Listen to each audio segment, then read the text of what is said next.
My first console was the original Xbox, with a solid selection of games to play, and among them was the original Halo Combat Evolved. I've gone through this whole spiel about 4 times in previous videos already, so to make a long story very short, the game was very important to me growing up, so I was both excited and a bit wary for the remake, especially after Anniversary Edition was, well, Halo Anniversary Edition. But I'm happy to say that, while not perfect, my fears were assuaged, as it's a fun time that's very faithful to the original game, while making some minor changes here and there, mostly for the better. Albeit, I'm not going to wholeheartedly say this is the superior version of Halo 1 yet because of recency bias being a factor here. Still, I had a great time here and wanted to rank the levels from worst to best, as we've got the classic Halo campaign and 4 new levels to tackle. Now you may be thinking, but the bonus campaign's only 3 new levels. Don't worry, we'll get to that. Also, while this is a number ranking, I will also be putting these levels into tiers, so just because a level is ranked number 10 out of 13 doesn't mean I necessarily disliked it. Of course, people will still be mad that I put Silent Cartographer at number 3, so let's dive on into the rankings, shall we?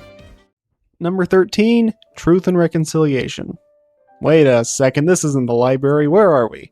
Well, the library has been more or less completely overhauled and is no longer the obvious spot for the bottom of the list. So I'll talk more about it when we get there, and Assault on the Control Room felt a little less tedious than before, so what better to take the bottom honors than this level? I'm gonna be honest, Truth and Reconciliation is both the longest and one of the most boring levels in the game, because this level is one of those responsible for Halo getting its reputation of being filled with entirely too many holdout segments, and while I don't really agree with that sentiment, I get why it exists. The outside segment has you using a sniper rifle with entirely too much ammo, and you can start doming a bunch of Covenants. But this time around, I noticed that I guess it's silenced or something, because they do not notice your presence at all when you shoot one of their allies in the head, even right in front of them. I kinda get it, they didn't want to make it where you're instantly discovered after firing a single shot, but still it does seem pretty silly, especially with all the extra dramatic enemy ragdolls in the remake. Still, those are ultimately fine, even if not my favorite thing. But when we get to the gravity lift, we have to fight off multiple waves of enemies, and it's pretty fun but can be tedious, mostly because they nerf the crap out of the Needler to the point it's near useless. I mean, I know the Needler hasn't been good since Halo 2, but I still miss that homing purple needles of destruction and splash damage that killed me almost as many times as it killed the enemies. After that, we have ourselves a mini-boss fight against the Hunters, and Hunters in this game are Schrodinger's level of difficulty. Sometimes they both die in a single well-placed grenade without issue, and other times they can take punishment for days, no longer have the pistol shot to the ass weakness of old, and their melee attacks sometimes have the ability to just one-shot you. I'm sure it's probably skill issue, but these guys felt way more chaotic than they have in the past. Then we get aboard the Truth and Reconciliation and have to hold out more in battles against stealth elites, or I guess probably elite zealots if you're on legendary, but I wasn't, and they have energy swords that they'll try to one-shot you with. But as a nice change of pace, you can use the energy swords yourself now. Actually, it's strange for some reason that the battle rifle is only in the new missions of the game, and I don't get why. Because the remake added the energy sword, SMG, energy rifle, needle rifle, fuel rod cannon, and sentinel beam to the main story just fine, and I even remember seeing a brute plasma rifle at one point, so why not the battle rifle? If you've played this level in the original game, you've more or less played it here, and unless you're going for speedrunning tricks, which I didn't in this run through, it's just gonna kinda take a while. Then we make it to the prison cells and save Captain Key, so we have to find a way to get him to safety. Free roll! You know, I was expecting a game over for that, I'm not gonna lie. Yeah, for better or for worse. Honestly, for better, Key's dying isn't an instant game over, and instead he'll respawn when killed. If I remember, this mechanic was added into Halo 3 to make Arbiters not die comedic deaths and lead to frustrating random game overs out of nowhere, at least in single player, but anyways, regarding that, I have not tested this on legendaries, and I have no desire to do so. I don't know if killing him there gets you a game over or not, so have fun with that if you want to try it. Look, if I don't have to play an escort mission, I'm calling it a win here. I don't feel a burning hatred for this level, mostly just tedium, but it's grown worse over the last year. But the level does have the Grunt Ally Easter egg, so I guess it comes out slightly in the positive, and hey, if this is the worst level in the game, then I think we're doing better than, well, most video games if we're being honest, because at least it's not bad. Number 12, Vacation Destination. Out of the frying pan and into world. Whatever the hell this place is cooking with. Our first of the bonus levels to appear on this list, I gotta be honest, Vacation Destination is not the developer's best showing. It's not Cortana levels of egregious, but it's got serious issues. We meet Lieutenant Williams here, and while I do know the lore well enough to know the ODST were not very fond of Spartans, that doesn't mean she's gonna be easy ammunition for a bunch of shitty memes. And Williams is also not very helpful in this level, because she does basically no damage, but at least she's invincible, I guess. This level looks alright visually, with kind of a simulated hunting ground for the Covenant to test their weapons and strategies out on captured Marines. I can't really describe it the best though, I just didn't have the same amount of fun with this one that I did with most of the other levels in the game, including the other two bonus levels that are way better and are going to be showing up much later in this list. It's also not helped by the abundance of sniper jackals because yeah, they're a thing again, and I'm glad I didn't play this game on Legendary. I guess it does somewhat stand out as we're fighting enemy brutes and elites at the same time, which only really happened in Halo Infinite. I mean, there was that one level in Halo 2, but they were killing each other more than they were trying to kill you, so I barely count that. But the brutes are kind of annoying in this game, and basically every game except Infinite, unless you're using a needle rifle, in which case they're actually not too bad. But I'll get more into that later. And as a terribly rotten bonus, for this level in particular is plagued with one of the worst holdout segments, much like the library of old, but instead of endless waves of flood, you get surprise ambushes of sniper jackals and stealth sword elites that will come out from right behind you and shank your ass. Joy. I will give credit to this random marine though, gave him a fuel rod cannon, and he was more helpful than anyone else in the level and even lived through the whole thing. I'm going to be dubbing him Jonathan because this game sure as heck isn't going to give him a name. Overall, while I don't hate this level, it's the weakest of the new levels made for the remake, not helped by the banter between Chief and Johnson constantly being interrupted by an ODST with a massive chip on her shoulder. Sit it out my armor-plated ass. Lieutenant, I can assure you there will be no sitting. Number 11, Assault in the Control Room. Assault in the Control Room used to be one of the most overly long levels in the game, and I learned the speedrun trick just to skip it since it always took me over an hour to get through, and got very long in the tooth very quickly. I didn't perform any skips for this playthrough because I wanted to just try playing the game as the intended experience, and I can say I found Assault in the Control Room to be a little bit more pleasant this time around. Part of that was due to the additional weapon variety added in the remake, part of that was due to you being able to hijack vehicles, and part of that was due to the Scorpion's firing rate being buffed to now fire once per Berserk chapter release as opposed to once per geological period.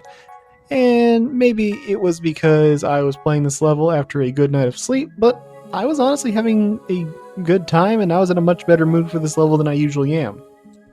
But ultimately this level manages to nail that feeling of skill that Halo prides itself on with these seemingly big and chaotic battles, even if they weren't able to program fights to be that big, back in the day at least. Still, using your Scorpion to take out things like enemy wraiths was cool, and I do wish we could take out the Phantoms, but sadly those things are still basically invincible in this game. We'll get our revenge in Halo 2 though. Also, you can now easily grab a Banshee and skip the final third of the level, so it's about a 35-minute endeavor instead of one that's over an hour long. I would feel bad, but I'm gonna have to climb this tower anyways when I eventually cover Halo 3. Number 10, Halo. I know this is gonna sound crazy, but the more I play Halo, the level, not the game, the less I find myself enjoying it. It's never been a complicated level. You run across the bridge, fight off some Covenant with Marines helping you out, take a Warthog, go save Marines in 3 arenas. It's simple, but it's effective. But it also is just a comedically short level, and now that Chief has the ability to haul ass, it's even quicker. Don't get me wrong, I think the level is good, but it's quite basic, and I think a part of that reason why I don't have the same enjoyment for it is I was thinking about like the whole wow factor. Back when you played this on the Xbox, the sense of scale of everything is like, oh my god, this looks amazing. While here, I mean, it's not really giving the same effect, and it's hard to describe. I mean, I'm glad they didn't try to change it with a bunch of other crap thrown in, but at the same time, well, since we're playing on modern systems, it's obviously not going to have that sort of wow factor. I don't know. It's hard to, I guess, articulate. I'm not sure what I'm going with here. But it just doesn't really have that same sort of, oh my god, this is real sort of thing that you played when you first played it on Xbox. Actually, there is one new notable addition to the level in the remake, and that's Jackal Snipers making their debut because these jerks were clearly the most beloved part of the series. Okay, it's actually pretty funny, but at the same time, this would have been the perfect opportunity to incorporate the battle rifle into the UNSC main arsenal like the assault rifle, Magnum, and SMG. Seriously, that's such a missed opportunity there. Otherwise, that's about all I got. There's not as much to this level compared to some of the others, which isn't a bad thing. It is the second level of the game, but it's a nearly one-to-one recreation outside of the Jackal Snipers, and when there's no changes majorly positive or negative, well, there's just not as much for me to say on it. And unlike Silent Cartographer, this isn't a level I'm going to go out of my way to play just for fun too terribly often. If I do play it, it's probably because I'm playing through the game as a whole. Number 9, Keys. Kinda odd it took us this long to start talking about a flood level, but to be fair, a lot of the attention in this remake was focused on touching up on Halo's much weaker second half. Also, yes, they did keep the joke in the intro cutscene, don't worry.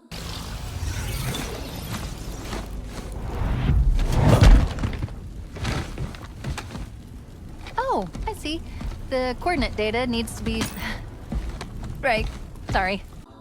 And like clockwork, the Halo fandom proved how fucking annoying they are because there are genuinely people complaining online that Master Chief got up from the floor too quickly.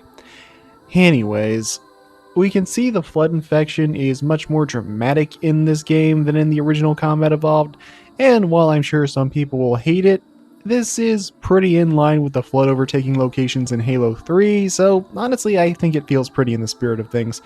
Additionally, the flood have been changed somewhat. Their behavior's a bit closer to how they act in Halo 2.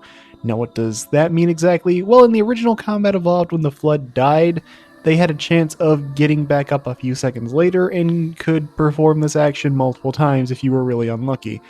It was a great way of making the flood seem endless and relentless if you didn't see them get up, but once the illusion was broken it just became kind of a tedious mechanic, especially when they decided, no, I'm not dead multiple times in a row. Here, however, a down flood will stay down unless another infection form reaches their body and merges with them to bring the host back to life, I guess. And they're really easy to take out at this point when they're doing the revival animation. Honestly, I actually think I prefer the mechanic being this way. It's a lot less annoying to deal with. Oh, hi there, Stealth Flood, how you doing? Of course, if you want to make sure the Flood don't come back, then play Relentless because the Flood can jib in this game, and they're not reviving if a body's been scattered across everywhere. The shotgun is the obvious choice, but the needle rifle also works well for this, and the Magnum, also hilariously, is pretty good at doing this, albeit it only seems to jib them about 50% of the time as opposed to close to 100%. But hey, the fact that the Magnum does it is great. Another interesting mechanic change seen in Campaign Evolved is the power-ups of Stealth and Overshield. Unlike classic Halo 1 where they were at static locations and you were able to find them and you used them when you walked over them, here you're able to pick them up and then you can use them at a later time if you wish. And honestly, that's pretty damn cool, as that means you can use them at opportune moments to make everything work just a little bit better. Or you can use them as you're trying to board something and then you get shanked by a sword elite, but hey, sometimes we fuck up. Once you get on the ship, it's pretty much a one-to-one recreation of Keys, just with more weapons available because this is the remake. Not necessarily a bad thing, but this isn't exactly a beloved level, and I actually like this level more than most people do, so I can at least temporarily pretend the Needler is good again since it's pretty much guaranteed to jib the Floods whenever it explodes upon killing them. But again, it is another really short level if you know what to do, not helped by the fact that you can haul ass in the remake. Now, watch as my Magnum erases a Flood from existence! Literally unplayable, 0 out of 10 did they even try. I kid, it's just kind of a funny glitch. Something I do really like is near the end of the level you see it's becoming far more infested and basically becoming like a flood nest of sorts. And instead of a scream, Keys' last line is just him muttering to keep fighting. And to some extent, I think it makes the scene all the more impactful when we find him, since instead of looking like the flesh that hates or a giant green potato, we can still see his face, but he's no longer responsive as he's become a corpse and become the Flood. And I love that you can see, honestly, the emotions Chief is going through without even seeing his face. Seriously, how did the TV show fuck that up so badly? Though, for better or for worse, after that point the level is basically over. I mean, you still have to escape, but now fall damage is just a myth, your shotgun literally deletes Flood from existence, and the Chief has the ability to haul ass. So this last segment shouldn't even last a full minute if you don't get blown up by their hit squad the second they come out the door. Number 8, Pillar of Autumn. Pillar of Autumn is one of the best introductory levels in gaming history, and I will die on that hill, and the remake does a pretty solid job doing it justice. Oddly enough, I feel like the biggest issue I had was the tutorial at the start, but I think that's just because the controls threw me off since I just played classic Halo 1, so muscle memory was really screwing with me there, since this is following more almost a Halo Infinite control scheme. Still, Pillar of Autumn acts as the player's introduction to the remake, so how does it do? Well, I think it actually does a great job. Also, technically, my introduction was the menu narration being turned on by default and startling me just like when the Freedom Wars did when I named my character Jackass the Toost and it said that out loud. But that aside, the cinematics all look nice, and the performances are quite good with Master Chief and Cortana reprising their original voice actors. There were two major characters with new voice actors though, and one would be Sergeant Johnson, and I'm not going to pretend like I don't miss David Scully, but let the man enjoy his retirement. Keston John does an amazing job as Johnson. The weirdest one for me is probably Captain Keyes. Not that it's bad, in fact I warmed up to it by the end of the game, but Keith Silverstein is one of those voice actors that plays the bad guy so often, I was genuinely concerned they were going to rewrite the plot to make Captain Keyes betray us for some crappy reason. That doesn't happen, thank God. If I had a nickel for every time Keith Silverstein voiced a high-ranking naval official in a science fiction game where we had to battle all-devouring space monsters before the credits rolled, I'd have 2 nickels, which isn't a lot, but it's weird that it happened twice. Anyways, how's the level as a whole? It's good. Very good, actually. It's a pretty faithful remake of one of the best introductory levels ever made. However, it's a very short level, and this is a personal thing, but I noticed this was the one level that consistently had points it would lag in the remake. I'm chalking that up to some random checkpoint triggers or optimization stuff, and I'm sure it'll get patched out soon, but it's still there as of me recording this, so I'm gonna have to strike it against the level for a little bit. On the bright side, the Magnum is still just as busted as it was before. I mean, well, kind of. It may not one-shot hunters, but now it can just randomly make shields explode. Now, as a whole, I think hunters notwithstanding, the Halo Magnum is still quite good, but it always had a weakness against shields, and maybe this is placebo, but I consistently saw the Magnum popping enemy shields in a single hit in this one particular level more than any other. I don't know, it's probably because I'm fighting lower tier enemies, but they exploded so often it was pretty hilarious. Number 7, The Library. This sounds so weird to say, but I actually enjoyed my time with the library. Though that's probably because this isn't the library of old, because they looked at the original library and threw it in the fucking trash where it belonged. Trust me, I have a whole ass video talking about why that level sucked. But this is the 4th new level I was referring to, because it's been almost completely overhauled. Granted, if I ever decided to do a legendary run of this place, I would probably hate it, but we'll worry about that some other day. So what does the level do differently? Well, instead of going left, you go to the right, so it's a completely new thing. Now, initially, the level doesn't seem that different. In fact, it still looks pretty samey with the corridors and fighting off the usual suspects of Flood, just now the addition of the SMG.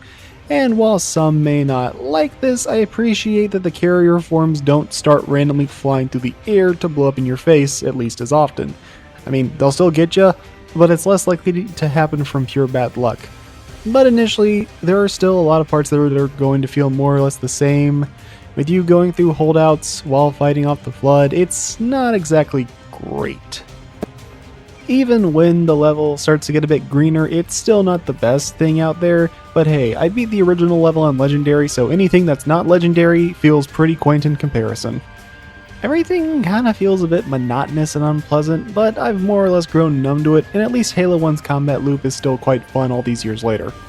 Then, however, we make our way down to the second floor, where we see more and more of the facility has become overtaken by the flood, and it's a good way to add some visual variety to the level and break up the monotony a bit. This level is also going to heavily benefit from the Master Chief's ability to haul ass, and your guns being able to jib and straight up atomize the flood if you hit them enough times and you hit them hard enough. Then it happens. A pure form emerges and we have ourselves an honest-to-goodness boss fight complete with boss music and everything. This guy is a dangerous son of a bitch, much like a melee-focused version of Hunters, but also being weak to shotguns, so you can use your weapon to blow their body parts off of them, and it looks awesome. Now, there are still some holdout segments to deal with, but there's more visual variety, and the levels feels better and just doesn't feel as tedious. And I know, there's gonna be some dude in the comments that typed up how the library is supposed to be tedious and suck as a way to show how pointless it is fighting the flood, or some shit like that, much like how there are people who will excuse Frigid Outskirts as it's supposed to reflect the suffering the exiled went through. But no, the original Halo library was just a trash level suffering from rushed development time. Halo has a good story, but it wasn't some Suda51 game going for some deep subversive meta-narrative. It wasn't Spec Ops The Line making you do eviler and eviler things until you, the player, decided enough was enough. And it wasn't an indie game about mental illness and or depression. It was a first-person shooter designed to sell people on getting the original Xbox home console, and was a big reason why they at one point stood a fighting chance in the console wars of old.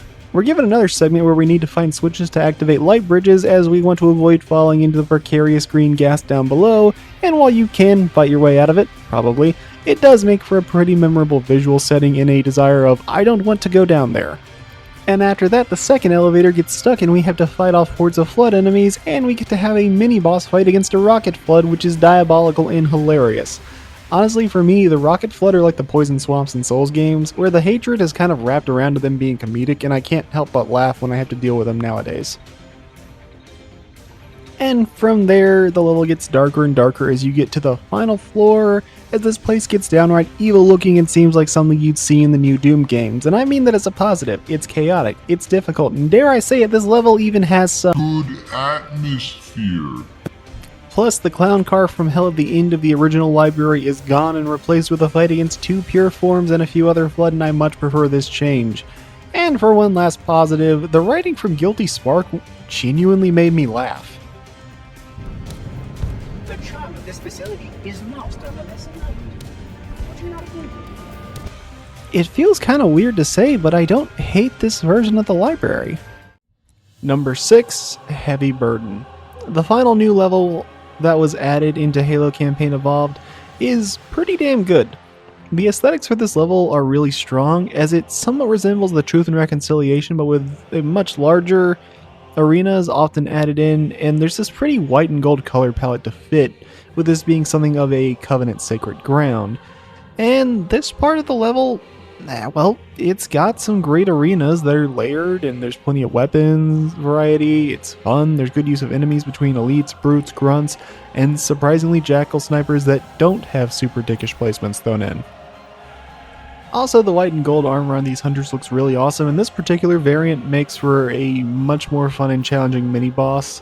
And the level also makes use of ample gravity lifts to get around the place, with Johnson and Chief working together. And honestly, this and the first bonus level are filled with some of the best dialogue between these two, and any opportunity for more Sergeant Johnson scenes, well, the better, I say. Should be the bridge. Ready for our dramatic entrance? It's the only kind I know. Then we get to the main control room, and this arena in particular is one of the hardest parts of the game for me, and this arena is also probably the hardest one in the bonus campaign, especially with the two hunters and the elite zealot that's got a fuel rod cannon. When we do get the map, our main goal is done and we have the Prophet of Harmony here to talk more shit, but we do not care because he's not around in the events of Halo 3, so he won't live long enough to matter.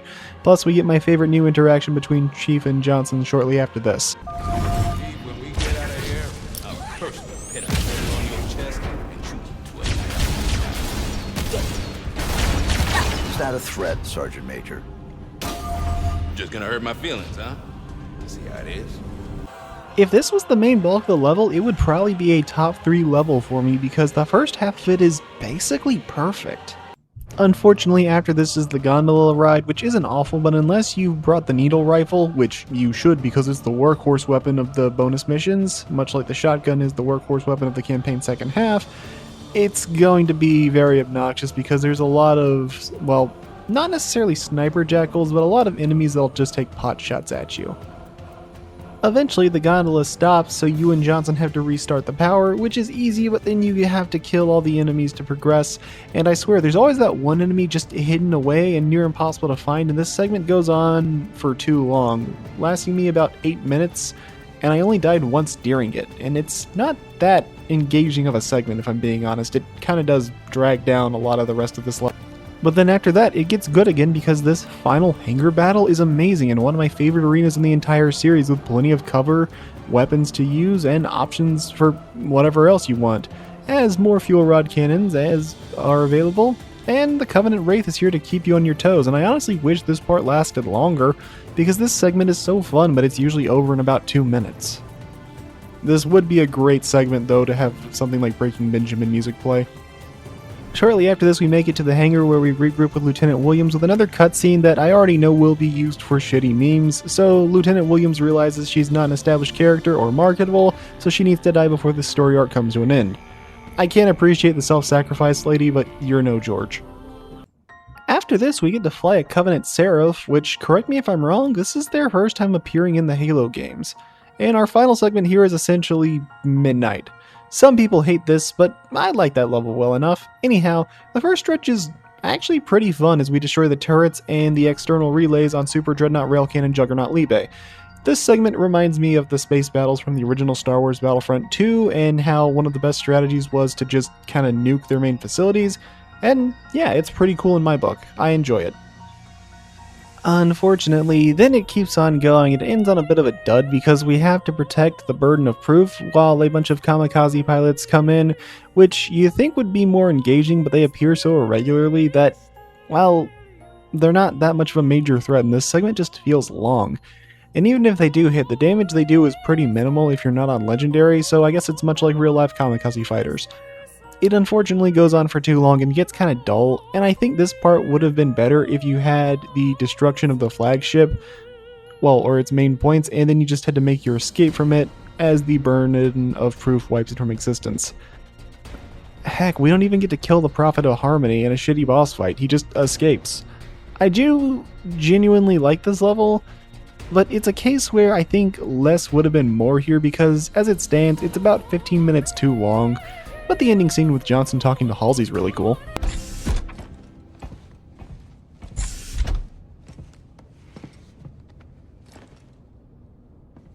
Ma'am. I'm glad that you made it back in one piece. And John? Oh, 117? He's a good kid. They are not children anymore, Sergeant Major.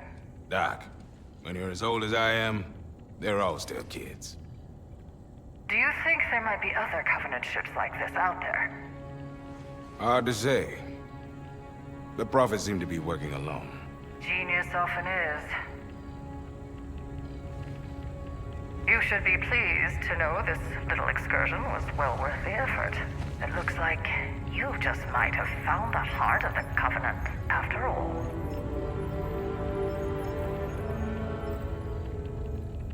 Number 5, 2 Betrayals.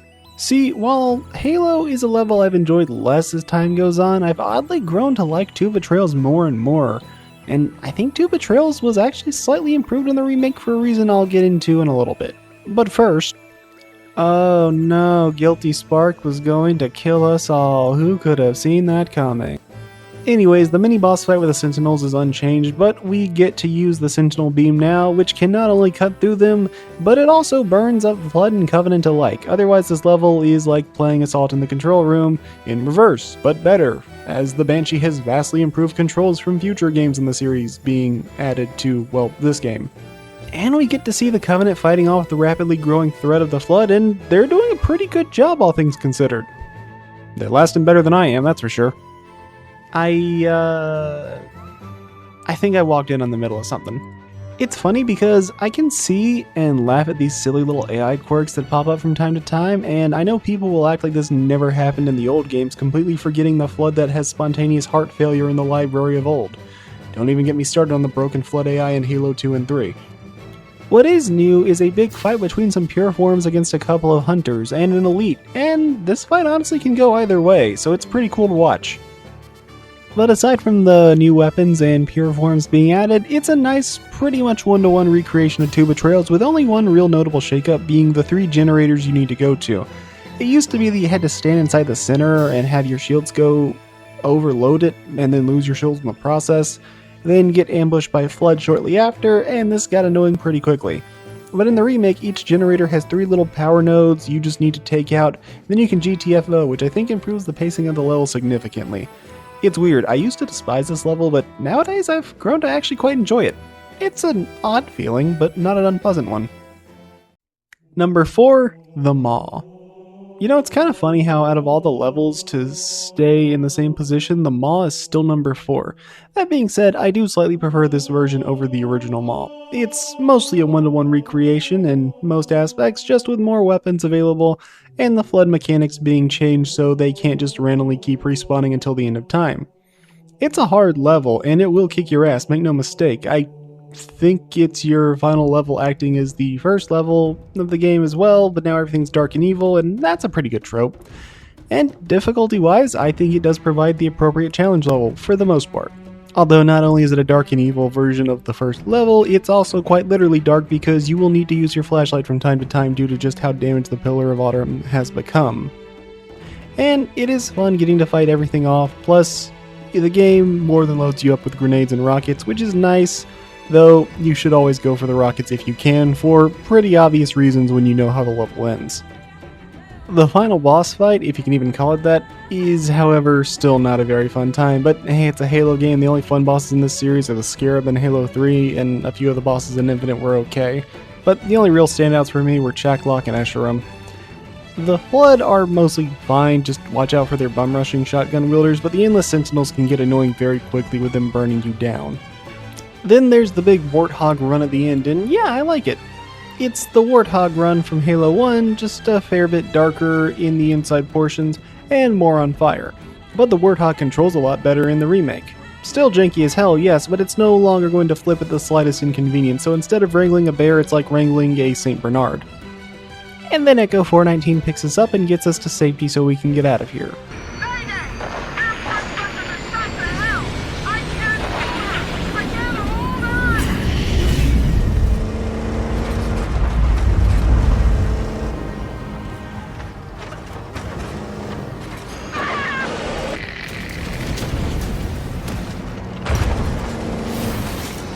Echo 419. It's gone. Well, that scream of terror was unsettling, but I like how the music gets really somber and quiet for a bit as you still have to escape, but we're not ready to have our victorious main theme yet until Cortana finds a new escape option. They give you more time to escape in the remake, but at the same time the drive feels a little bit longer. I don't know, maybe it's just placebo. I don't have any major complaints with it, and I actually quite like how everything gets harder to see as the ship's more and more on fire. And I may or may not have been honking my horn the entire time as I escape because I just do that sometimes. Okay, literally all the time the Warthog is a horn. Then we get our final escape sequence, and it ends with a cool callback as Master Chief uses the Magnum that Captain Keyes gave him at the start of the game to take out the final flood before he can escape off of the ring before it all blows up. And then the game ends with us in space with the realization that we're the only survivors. You know, aside from Sergeant Johnson, Private Chip Stubbo, and probably a few other characters that I'm forgetting because I haven't read all the books. Number 3, Silent Cartographer. Silent Cartographer is a level that's basically been untouched, and that's probably a good thing because this level is one of the most iconic. That opening beach battle is a core memory for me as a kid, and I'd say they do it justice here. After that, it's, well, Silent Cartographer. You circle the island, and they lock the doors on you, and then you speak to Captain Keyes for the last time before he unleashes all hell upon the galaxy.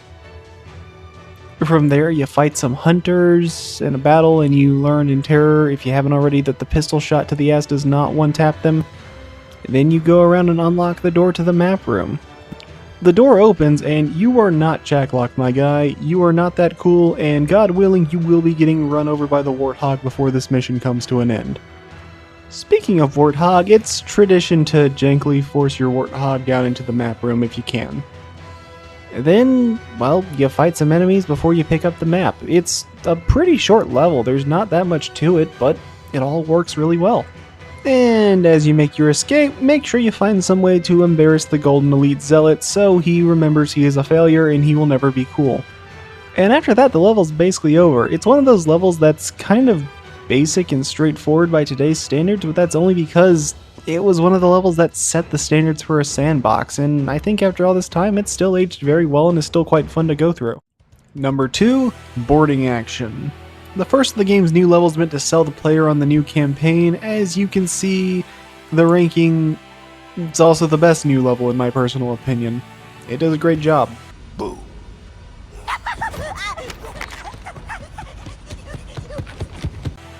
Much like Heavy Burden, the best parts of this level are going to be the interactions between Master Chief and Sergeant Johnson. And play our cards right, we'll be in, out, and back by dinner. You're always hungry. Damn right I am. These bonus levels lead pretty hard into these two being best friends, and you know what? I appreciate and I'm all for that. Otherwise, this level is filled with some larger and fun battle arenas, somewhat resembling the Truth and Reconciliation, but without the dickish sniper placement, and I'm gonna be honest, it actually all looks really nice. See, a big issue with a lot of the 343 developed Halo games was the over-reliance on Forerunner facilities, which led to many levels feeling kinda samey. But here, that's not the case since we're in Covenant facilities, and I don't know, I just think it all looks nice and makes good use of the colors with the blues, greens, and purples throughout, and I mean, it's kind of fun getting to explore Super Dreadnought Railkin and Juggernaut Libe. Yes, I'm going to keep calling it that because it's funny to me. Then we're given a mini-boss fight against some Worm Priests, aka the White Armored Hunters. I'm actually not sure what their official title is, so we're going to stick with Worm Priests for now. And then one grav lift and a door later, you're able to reach the Covenant's sacred ground, and this place looks beautiful. The architecture has a bit more of a change with some more things like trees and statues thrown in, making these arenas feel a little more like ceremonial sites instead of just enemy hangars, and it's a nice shake up to the arenas and helps out even further by being fun and decently challenging. Plus, we get access to the needle rifle, which is the real workhorse of these bonus missions. Also, pretty good in the campaign, but it barely appears there. And for those who don't get what I mean by calling it the workhorse weapon, I mean the ones that are good at getting shit done no matter the situation. Like the first half of Halo 1, it'd be the Magnum and the Plasma Rifle, the second half of Halo 1, it'd be the Magnum and the Shotgun, and for the bonus missions, I'd say the Needle Rifle fits that bill, being able to easily 2 or 3 shot basically anything in the game if your aim is true. It fires quickly, and its hit scan or the projectiles are so fast that it's really damn close to it. Then we go from the sacred grounds to some training grounds, which comes with a ton of weapons and lets us cut loose with a ghost inside a building, which is just kinda neat and doesn't happen too often in these games. After that's done, we make our way to the Gene Forge Biolabs bioweapons. We get to where the bioweapons are being made. What do you think all this is for? Nothing good. Something really weird about all this. What do you think these are? Trophies? Unlikely. They look more like experiments. That's even worse. Not too long after that, we get to meet the Prophet of Harmony as he and his soldiers are posed up like they're the Ginyu Force or something, as he begins to stroke their egos of his soldiers, you know, aside from the drones because nobody likes those things. This scene also acts as a pretty good way to introduce us to the brutes for Campaign Evolved, which, you know what? I'd say well done. Okay, Mr. Monologue, sorry to interrupt, but we're on the clock.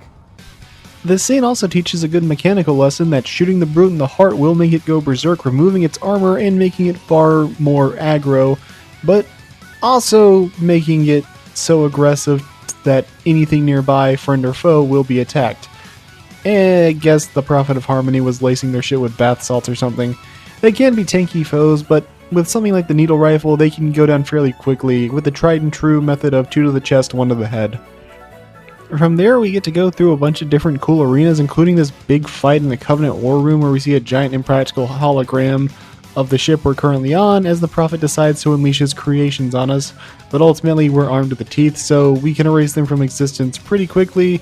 But at the same time, this arena is very large and layered, so you need to be aware of your surroundings if you hope to achieve victory, because while your options and ammo are near limitless, the enemies can shred you very quickly and come from multiple directions. And you know what? It's a fun time, I like it. Not too long after that, the level ends with Sergeant Johnson and Chief deciding they have time to go do a side quest and rescue some UNSC soldiers. It's a great level that's meant to sell you on the remake, and the fact you can access these bonus levels from the start of the game is nice, if that's what you're here for.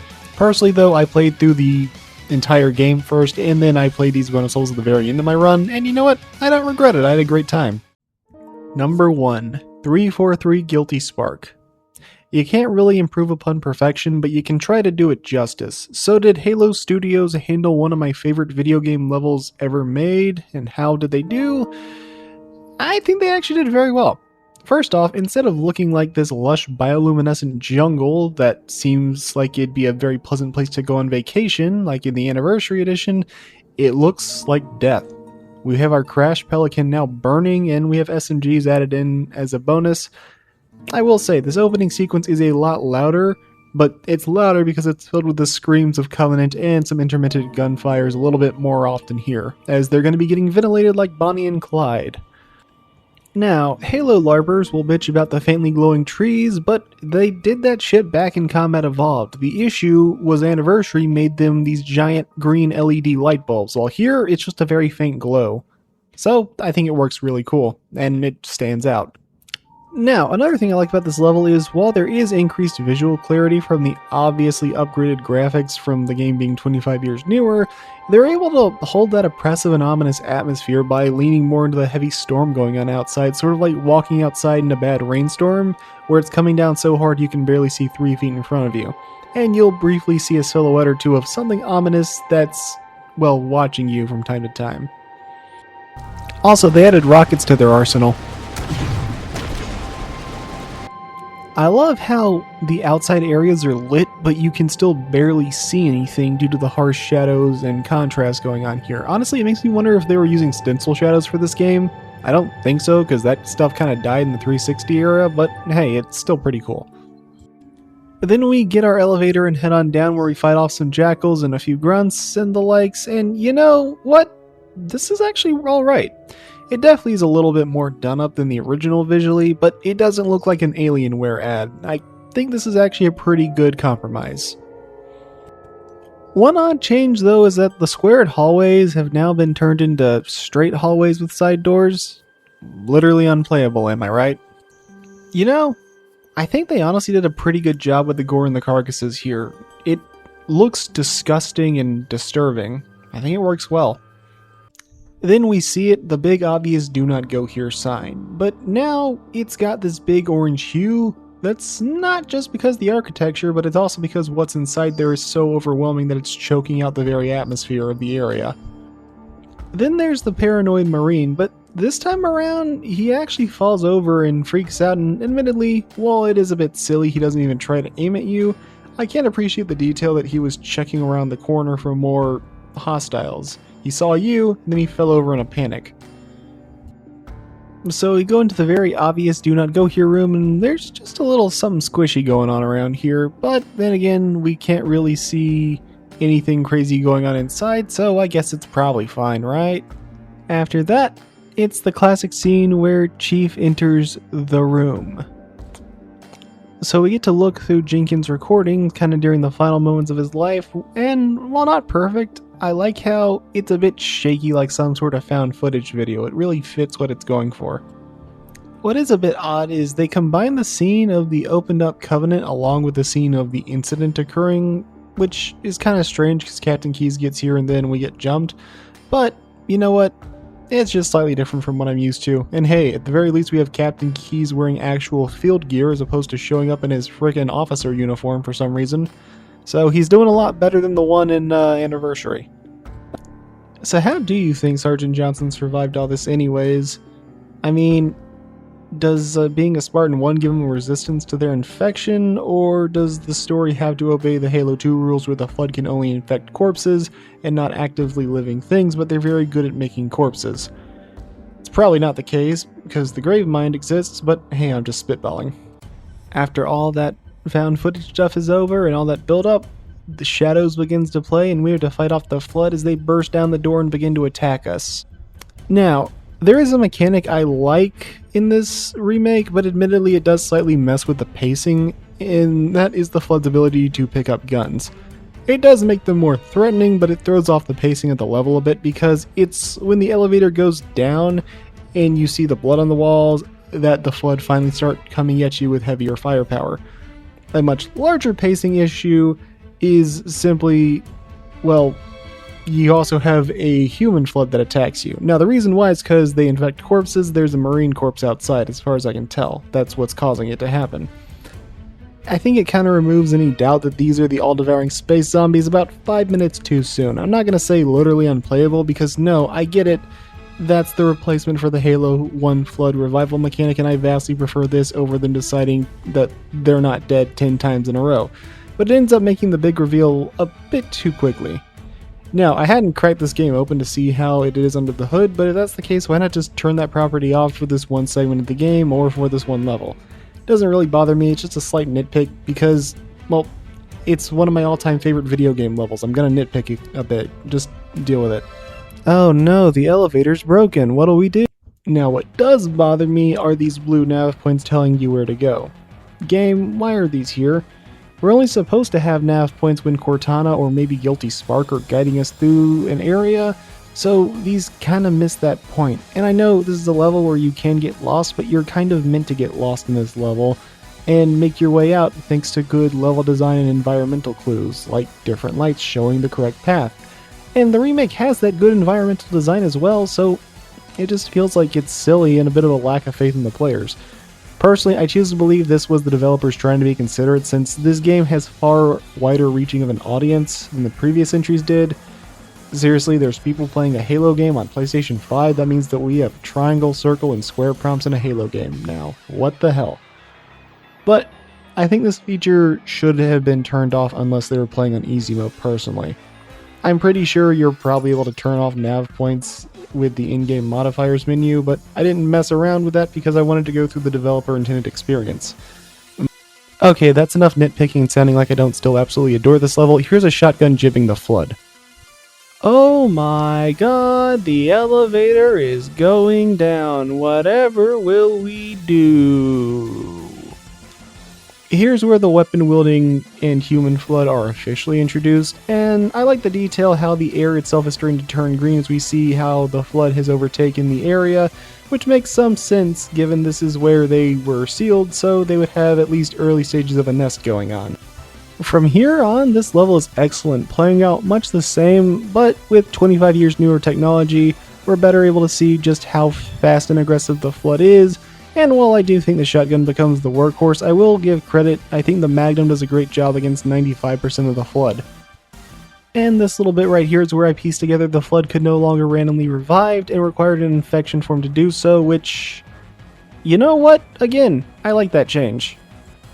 From here though, you're simply fighting your way out, making your way to freedom. Now the question is, do I think this level is superior to the original?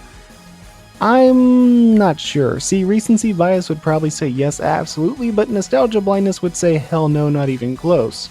But I think there's something to be said that outside of the increased Flood visuals and some lighting effects, this level was more or less left completely untouched architecture-wise.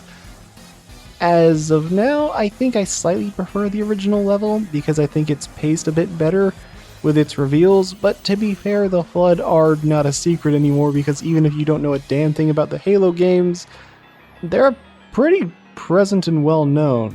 Heck, it was on the front cover of one of the books, like the Flood book, and I remember seeing that back at a Barnes & Noble when I was like 9 years old, and I was excited to get the next volume. I think it was volume 28 of the Naruto manga.